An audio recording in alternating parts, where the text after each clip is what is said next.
I'm Sasha K from the NGP school, grade 6. Here to explain you about the surgical replacement bot. Okay, now this bot replaces surgical components with fresh and clean components. This reduces manpower and prevents you from getting any infections. Morning and all, I'm Mohammed Farhan of the grade 60 of NGP school, here to present how this bot works. So basically, you put used cotton on the tray and the box senses that it is used cotton and it replaces it with a new one. This is so helpful. With the help of this, we can minimize the contamination and infection to the great extent. Good morning, I am Dr. Rajesh.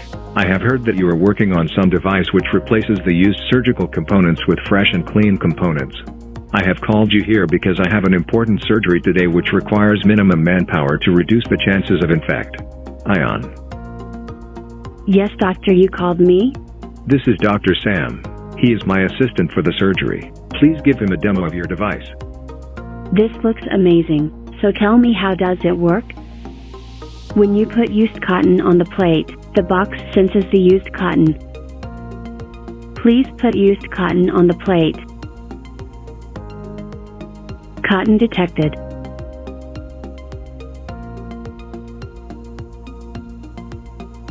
This is so helpful. With the help of this, we can minimize the chances of infection and contamination to a great extent.